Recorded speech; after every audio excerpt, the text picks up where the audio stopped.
All right, B2B US global distributors and comedy moviegoers of all ages and genders, those are our target audiences. The distributor because they are the buyer, and the moviegoers because they are the end user. Global buyers will care about Iconic's product because they need globally commercial movies with A-list actors. They have this in abundance when it comes to superhero films. They have this in abundance when it comes to adventure, fantasy movies like Jumanji with The Rock. But they do not have enough supply when it comes to comedy specifically. So there's high demand for comedy from the moviegoers, but low supply for the buyers. Moviegoers will care about Iconic's product because moviegoers who like comedy are stressed out. 48% of them are taking life too seriously.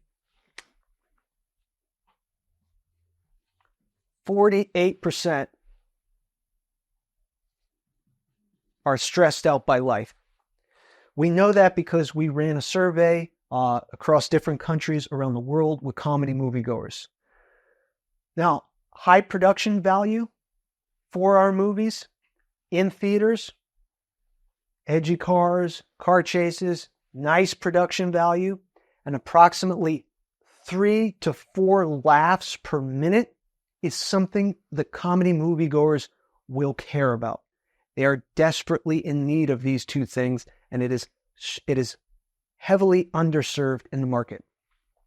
The aim of marketing is to know and understand the customer so well that the product or service fits and sells itself. I actually don't remember who said that quote, but it's not me. What is Iconic's ideal customer's pain point? First of all, the U.S. global distributors, who are our main customer, as I said earlier, their biggest pain point is that they don't have comedy movies for global audiences, but they need them. And the reason is because dialogue jokes in English do not travel across different cultures. So very few people have figured out a way to systematically make global comedy movies. Second of all, global buyers need audiences to attend opening weekend. They need lots of people in the seats opening weekend. That is how a movie becomes successful at the box office. The key is opening weekend. Iconic satisfies this need for the buyer by providing the built-in audience. Our films come with the audience. Third, competing against streaming is something that buyers are just facing a problem with at the moment. That is a huge pain point for them. Iconic Pictures solves this pain point by making films that are intentionally very theatrical and draw audiences from streaming, from their homes, from their couches to theaters. Now, in terms of end users with comedy moviegoers, what are their pain points? As I mentioned before, they're stressed out, but also 63% of them, based on our survey, find comedy movies either sometimes, rarely, or never funny. That's a huge problem. Second of all, 30% of them find comedy movies either too offensive or not edgy enough. So there's a problem with comedy movies and the filmmakers sort of walking on eggshells. They're not able to make jokes, really make audiences laugh because they're afraid to either offend a group of people or they avoid offending a group of people, and then other people don't laugh because they think it's just too vanilla. It's too neutral. It's too bland. Iconic Pictures solves this pain point by making movies that are apolitical, not to do with politics, generally pretty wholesome, and thirdly, focusing on laughs per minute, just 3 to 4 laughs per minute. How does Iconic's product or service solve its customers' pain points? As I mentioned earlier, our main customer is the businesses of U.S. global distributors, and we solve their first pain point with a proprietary formula for a global or a universal language for comedy. Universal comedy. Excuse my chicken scratch. All right. The second way we solve the distributor's pain point is by cultivating an audience around the IP starting in development. So our films come with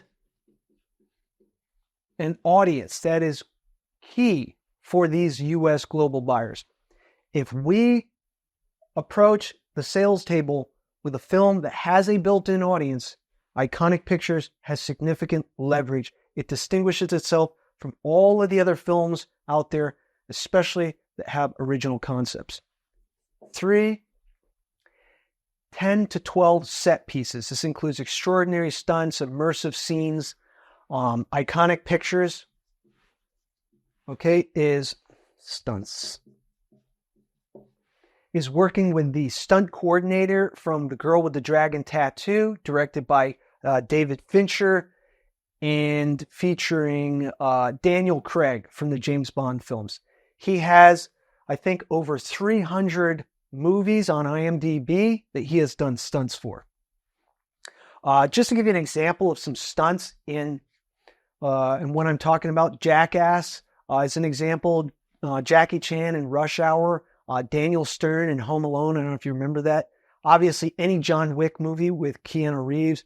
Tom Cruise is a great example of that. Every Mission Impossible movie, basically every movie he does. Jason Statham, Crank, he did some of his own stunts for. Doing stunts, especially if the actor does some of the stunts himself, this is also very valuable and helps with marketing. How do we solve the pain points for the end user, who are the comedy moviegoers? Really at the end of the day, these are the ones I care about because that's who I am. I am a comedy moviegoer. I am the target audience for this. Proprietary formula for verifying a 3 to 4 laugh per minute rate. Now, I know that sounds like math, or it is math, but basically audiences want to laugh, and they want to laugh more per minute. They want to laugh louder and more frequently. Wholesome comedy movies, no politics. Okay? Politics tend to divide audiences. You could say that's good or bad. However, Iconic Pictures is specializing in broad comedy. That means we are attempting to generate the highest revenue, and we do that by unifying people. Third is original. Okay? Comedy moviegoers from our market research are looking for original comedy. So they want to laugh more, and they want comedy that is more original. So that is how we provide the distributor with something that has a global audience. With the IP, we cultivate that early on, and then at the same time, we do it with an original concept, so we satisfy both the buyer and the audience. It should be a win-win situation. We suggest requesting a meeting to learn more and receiving an investment presentation package. Because it is potentially a long-term professional relationship, we recommend at least a few Zoom meetings and doing due diligence. And if it is a win-win situation, then moving forward. Thank you.